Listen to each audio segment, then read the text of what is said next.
Hello everyone, my name is NBZ and welcome to the Pokemon Stuff Tier World Cup. Now of course, the good old football and World Cup is going to be ending a little soon, it's tomorrow actually, the time I'm recording this. But this, my friends, is only just beginning, it's just kicking off. So let's get underway. This is a tournament that is being run by a Super Blah, who actually, he did change his channel. A lot of people are wondering, like, where did Nick go? He's no longer Super Blah 411, he's Super Blah with 2 U's, so you can go check his channel, put it in the description. Anyway, he's running it, he set it all up. It is essentially a tournament, a base stat tournament, but using just the worst Pokemon possible, and there's a bunch of rules. I'm going to go through them real quick, and then we can kind of jump into looking at what I chose, my team, all that good stuff, and we'll get to the battle, and then all this stuff will happen. So let's do that. Alright, so there is a list of 82 Pokemon available for this tournament. I will put all of them in the description, or a link to somewhere where you can see them all. And we were tasked as individuals, as a part of the tournament, to choose 9 of these. Now, of course, in a battle, you're only able to use 6 Pokemon at once, but in keeping with the theme, we've got some substitutions going on, and obviously between matches, we can change around any of those 9, any variety of those put together.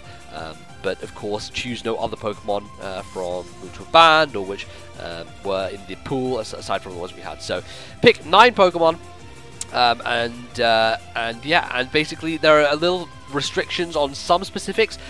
Some moves were banned, so Coil was banned, Quiver Dance was banned, and Shell Smash were banned, all in the interest of no outrageous, ridiculous things, because there's a lot of like low-tier Pokemon that have access to some ridiculous moves like Shell Smash, and we didn't want people to get steamrolled and just use all that stuff, so that went down. And also we have Eviolite and the Mega Stones being banned. By banning Eviolite, it means that a lot of these kind of second evolutions get a shot in here, and kind of on level playing field with some of the worst Pokemon.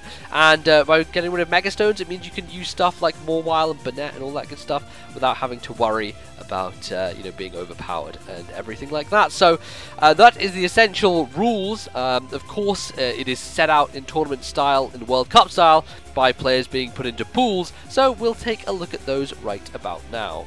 So there are a total of 4 pools, A through D, as you can see, and essentially how things will work is everyone in each group will play each other in the same group, just like normal standard way it goes.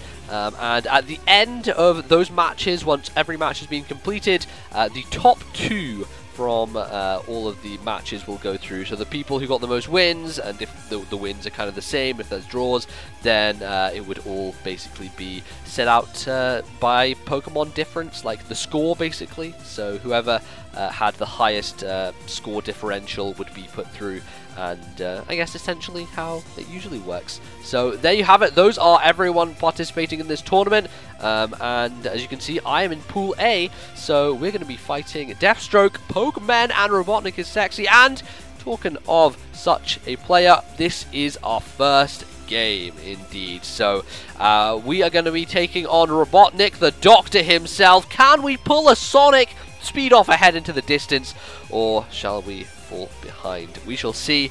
Let's get into teams. So as you can tell, bringing 6 guys because that's how you play Pokemon. We've got 3 guys on the bench. They're not going to be showing up this game, but I'm guaranteeing you they will get some screen time, so do not worry about that. So kicking it off, we have Magcargo in goal, a solid choice, really good defensively, can take those hits really well, and hopefully stopping some of the opposing Pokemon in their tracks, as the goalkeeper is so wanted to do. He's got rocks, obviously packing those for the team, and some yawn as well. I'm hoping to force some sleep on my opponent, trying to set up some other Pokemon. My main kind of defender is Mantler. He is, I guess, Stantler. He's the real name. I don't call it Stantler anymore. He is Mantler. He embodies that for me. But he has Reflect. Definitely helps his defensive capabilities. And some surprises in T-Ball and Shadow Ball. Now, this is the thing. Classic Mantler runs both of those moves, and I had to bring them back, of course. And they may well be able to shock some of the Pokemon that are brought against me. Again, at the back, I have Beartic. he's more of an attacking defensive player. Like, the thing with Beartic is he needs setup to get going. But he is going to be really powerful once he does. He needs to have that Swift Swim behind him, needs to get the rain going, and that is generally the role of my central playmaker, that is Banette, who is pulling all the strings, hopefully being a puppet, well practiced in such an art. So Banette, going to be taunting stuff, is going to be debonding hopefully if it's necessary, and the main thing I want to do is get the Rain Dance going. Now obviously Rain Dance is not going to be helpful for Macargo, especially in defense and taking those water hits. He won't live them anyway, but just make it even more of a sting. What I want to do, get the rain up for my Beartic to get the Swift Swim going, but before that happens, I'm hoping that my left striker, Clamperl, is going to be able to take advantage of the Trick Room that Banette has. So that is the game plan there, is to get some Trick Room going, have Clamperl sweep through a couple things, and then clean it up with Beartic. Now, I forgot to give my Banette a Damp Rock this game, which means it has a Focus Sash instead, which means that, you know, I'm either going to get one or the other depending on the situation, what I choose to do. Of course, my final Pokemon is Haunter, offensive, broken, really great, super good in this tournament. I'm hoping is going to do some kick-ass stuff. Has a Choice Scarf. I have the Trick on it as well, so it has the ability to kind of crush the defensive side if it needs to, and debond for that final saying goodbye. So that is my side. Let's move on to what my opponent has to bring. So on the opposing side, we have a very threatening bunch of dudes. Of course, mirror matching with Haunter. I'm guessing it's going to be running a Scarf set, and that is going to be dangerous and hard for me to stop, really. My best bet is really to go into Mantler, hope to take a hit, you know, Shadow Ball and stuff, and immune to that, and maybe get a Paralysis on the go. It's really my best bet is to try and paralyze it, so that's what I'm looking to do. And of course, you know, Haunter attacking up that left side, so Mantler hopefully be able to deal with it. Got Monferno, which is really dangerous, little younger brother of Infernape, and probably a thing I want to stop as well. If it's running the Life Orb set, that can punch some holes, and certainly through the goalkeeper in Cargo is going to be having some issues. Emolga is kind of the central player there. A lot of Volt switching probably happening, and kind of passing it around to the offensive, defensive dudes, kind of acting as an in-between, a go-between, and of course, right at the back we have Tropius, who is a flying wall. I tell you what, Citrus Berry, Harvest, Sub, all that nonsense going on, it's going to be tough to break through. And he's assisted, of course, on the left and right by Pelipper and Kecleon. Both kind of more, I guess, support style Pokemon going on there. Nothing too defensively threatening about them. It's not like I'm going to have to worry hugely about eliminating those with some really powerful moves, but they can be annoying, trust me on that one. So with that all said and done, I hope you get a feel for what we're going with. I've already taken up a lot of time, so let's just kick into the battle and go. Alrighty, here we are at the first Group A match. This is against Robotnik, and looking like a pretty threatening team on his end, so some trouble perhaps in the midst, but hopefully we can get around it. So I get a nice, kind of a decent lead off against Emolga. I'm not going to go for Rock straight away because I was afraid of the taunt, and I thought that maybe that was coming turn 1. So I Lava Plume instead, hoping get a burn. It does a really good amount. That's like solid 50%. Turns out it's actually running a Citrus Berry, so heals itself, but at least I burned that literally quite with my Lava Plume. Don't get the burn of my own, but at least that is kind of gone for later, should we say. But I did get paralyzed, unfortunately, with the Nuzzle. I think it's actually a 100% paralysis chance, but not a huge deal. The only thing I'm worried about is maybe paralysis happening, you know, going on in the match. That could be a bit of a problem. Getting fully powered is a bad situation. Do get the rocks out though, so good stuff. I'm going to go into Mantler. Kind of a multi-purpose switch here. Number 1, I'm able to set up my Reflect, hopefully, and number 2, I want to just surprise the Pelipper, kill it with a Thunderbolt, because, by the way, Mantler, he carries that all the time, and it's 4 times super effective, despite the fact I have, like, no special attack investment. Special attack isn't that high. It's a Pelipper. It's 4 times weak. It's going to die, and it does, so I'm really happy about that. Not only that, his defog user is now gone, so even though got rid of the Stealth Rocks, I will be able to put them back up again and not have them go away. So I got off the Reflect as well, which I think Defog gets rid of, so that is a little bit helpful. Although I may have been smarter to switch straight into my cargo instead of trying to set up the Reflect, because then I would have had the chance to get the burn with the Flame Body, and losing my leftovers on Macargo is far less of a big deal than on Mantler, because I have Recover on my Macargo, so I can get my health back. I have ways of getting my health back. Mantler unfortunately doesn't. He is not blessed with recovery, and thus losing his leftovers is a bit of a kick in the teeth. But I do manage to get the burn from the Flame Body with the knockoff there, and both of us get rocks down on the field, so it seems like those are there to stay. I don't have a Defog or a Spinner, so that's pretty much the thick of things. In comes the Haunter. Looks like it's going to be Scarf one, because not only does it Sludge Bomb straight away, but it continues to do so when it could easily switch it up and try to Shadow Ball if it wasn't. But it turns out probably going to be Scarfed, same as mine. Seems like a very threatening Pokemon in this kind of meta we have going on. So I end up yawning it, forcing it to switch out, making sure it doesn't go to sleep. It's really what I'm kind of focusing on. And here, this turn is when I hit Recover. Unfortunately, the paralysis gets me, and Tony not able to stay alive to keep, keep the offensive Pokemon at bay. They're going to have a really easy time taking some Pokemon down.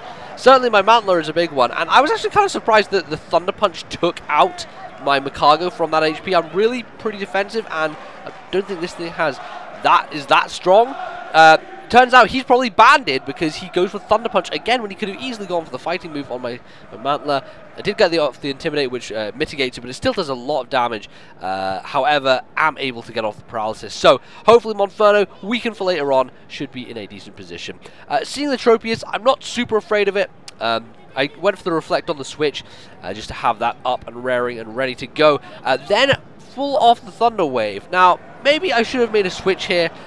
Maybe I should have doubled when the Monferno was going to switch, because this thing is a pain, and I cannot, as you can see, take out its substitute with a single Thunderbolt, and that is my most powerful offensive move. I'm carrying Shadow Ball as well, as I've said before. It's standard Mantler set, but not doing a great job here. Added to that, it's a Harvest set, which means that it gets the Citrus Berry, or I think, yeah, it is a Citrus, isn't it? And it can sub again. His health comes back. The Harvest will recycle the Berry. It is, oh, it's a Cruel Master, and I tell you what, I am not a big fan.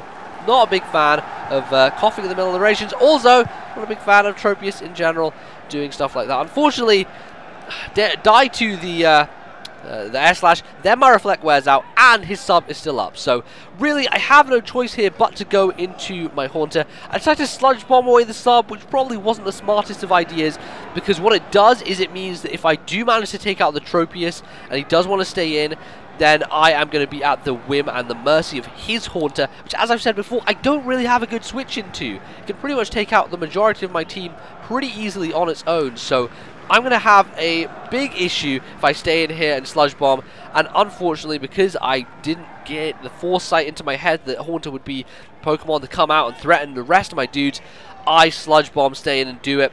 Not only did I lose health to the Leech Seed, kind of like half HP at this point, his Haunter in a really good position. So I can't switch, I have to stay in here, go for the Sludge Bomb. It doesn't work out because, you know, it's not very effective. It hardly does any damage. Shadow Ball crits me. Not a big deal, because that most certainly was going to take me out regardless of any crits. So, as you can tell, have to go into the Fuzz. As I said before, you know, he's not the best defensively. He's kind of there so that I can set him up for later on. And it turns out he cannot take a hit. So the Fuzz going down without even scratching the surface of this Haunter's HP. On his own. I go into Clamperl here. I'm not sure why the switch was made. I think maybe he could have had a shot of taking me with a Shadow Ball, although I am invested at max HP, so Pearl can kind of certainly hold her own, as it were. Go for the Surf on the switch into the Kecleon. Does a pretty good chunk. Unfortunately, not packing the Rain behind me, so that is not going to be able to do as much. But, you know, with 500 base special attack, with the Deep Sea Tooth added, it is a potent threat, and certainly very, very good and devastating. Bring in Banette. Banette, unfortunately, not really going to be able to do much here. It doesn't have a wide variety of moves to attack with and kill with. All I'm really useful for is setting up Trick Room, setting up Rain Dance, getting all that stuff going. And it turns out the Kecleon is a recover set. Of course, makes a lot of sense that that thing would be very defensive. He was playing it out the back, as I said, and it is able to, you know, take Banette on pretty easily. Not much I can do.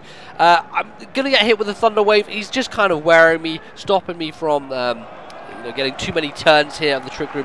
Trying Destiny Bond, as I said before, which I was hoping to take something down surprisingly with. Unfortunately, not going to be the case. I thought he may be tempted to go for the knockoff and finish me off, but doesn't seem like that's happening. Just Burn whittling away slowly. All I really need is for that to you know, put him to a point where I can easily take him out with a Surf, but continuously Recover is happening, and Banette just sitting here like a puppet. The strings are not being pulled by myself. Clearly, Robotnik in the driver's seat and is showing no mercy here as he makes the switch into the Tropius. Not only is it able to, you know, take the switch in with the Stealth Rock really well, well, not particularly.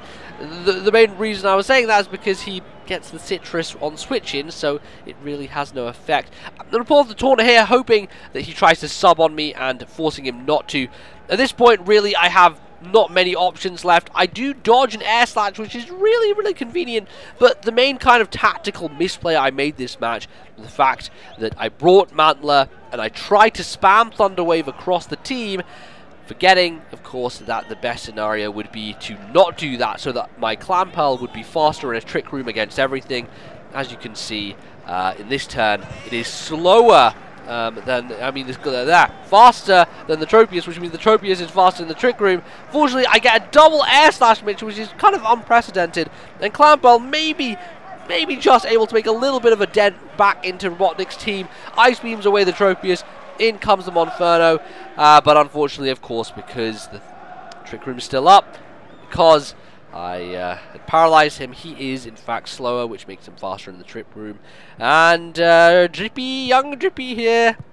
Oh, the good old Welsh Fairy from Nino Cooney, not able to live, not able to do anything, no offensive moves, and is taken out. So that is going to close out the game. It is a loss for our first match in the group stage, which means, you know, we're on the back foot. We got to get our head back into the game. Maybe some substitutions need to be made. Perhaps bringing Mantler and Clamperl on the same team, not the smartest of plans, and that kind of strategy wasn't working out. So I think we're going to switch some dudes out, get some subs on the go, get some new blood onto the team, and hopefully next time we will be able to do a little bit better, pull out some more strategies, and head on to the next stages of the Pokemon Stuffed Tier World Cup. But that is going to be it for this video. Thank you very much for watching. It's a long one. Hopefully the others won't be this long because I won't have to do the explaining at the beginning. But that is pretty much it. So thank you. Leave a like if you enjoyed, and I will get some more of these matches up as soon as I possibly can. Till then, thank you all for watching. Goodbye.